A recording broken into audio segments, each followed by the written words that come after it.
Brought to you by GatewayCitySavers.com. In or Out with Jim Hanifin and Rick Venturi, exclusively on 101ESPN.com. Now your host, Brian Stahl.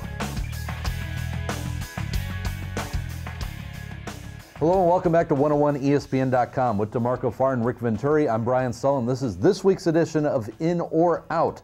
The Atlanta Falcons find themselves tied with the New York Jets and the New England Patriots for the best record in the NFL. They all have 7 wins, but the Falcons, the only team in the NFC with 7 wins. When it's all said and done, are you in or out, D'Marco, that it will be the Atlanta Falcons in Dallas playing in Super Bowl 44? You know what? I am going to be out on that. I'm not ready to say Atlanta's going to represent the NFC in the Super Bowl. I really don't know who's going to represent the NFC in the Super Bowl right now. I'm still not ruling out the Giants. I'm not ruling out the Chicago Bears.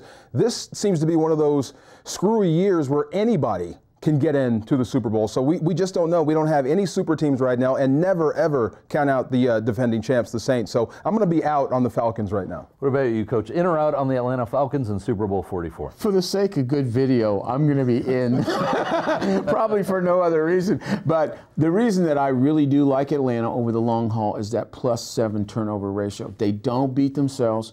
They've got a real solid defense. To me, they're the most complete team talent-wise. They've got a very good defense. It's not phenomenal, but it's very good. Terrific offense that's two-dimensional, good runner, great quarterback. Don't think they beat themselves, well coached. So if I've got to go with anybody, I'm going to go with Atlanta right now. All right, we'll stay with you. And you mentioned that defense, but Matt Ryan has over 2,200 yards passing. Michael Turner 700 yards rushing. Roddy White almost 1,000 yards in receiving. But that defense is only giving up 175 points for the year. Are you in or out that the defense is the scariest part of that Atlanta Falcons team? I'm going to be out on that one as much as I like the defense. Their defense is very good, and it's very stingy. If you break them down, they're 5th in the red zone. They're very good in the red zone, but they're 21st overall. I think they have more limitations on defense than they do on offense. I think you can beat their left corner. I mean, I think there are some things that you can do to them offensively where I see very little liability on the offense. Plus, I don't know how good the defense would be without the ball control ability and the scoring power of their offense. It's a complementary team. I guess I'm more worried about the whole team than just purely the defense. Gotcha. How about you, D'Marco? In or out that the defense is the best part of this Atlanta Falcons I'm going to team? be out again. I like the offense. I like their defense. I like their players. I like their scheme. I love John Abraham. I love the way he rushes the passer. He really gets after it. There's a guy that plays left end, and they kind of flip-flop sometimes depending on where Abraham wants to rush from.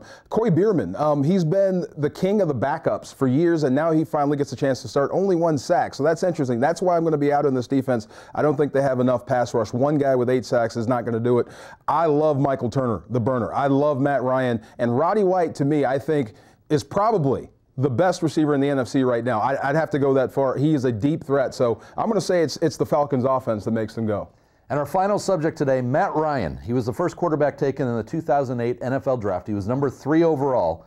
He's already passed for over 8,600 yards. He's got 54 touchdowns, only 30 interceptions. Are you in or out that 5 years from now, D'Marco, you would rather have Sam Bradford than Matt Ryan? I'm going to be in on that. and that's a tough one. I think Sam Bradford has all the tools. I think he's a very smart quarterback. I think he has a very strong arm, and he's tougher than we thought coming out of Oklahoma. I think in 5 years' time, this kid's going to be dynamite. Not to say that Matt Ryan isn't. I wouldn't mind picking second, either one, 5 years from now. But I think after 5 years, I would rather be with a guy like Sam Bradford than Matt Ryan. Like I said, either one, you can't go wrong. All right, how about you, Coach? In or out Sam Bradford 5 years from now over Matt Ryan? I think this is the toughest in or out question, really, of the whole season because to me it's like going to a Grand Prix with 2 Ferraris, not 1 Ferrari.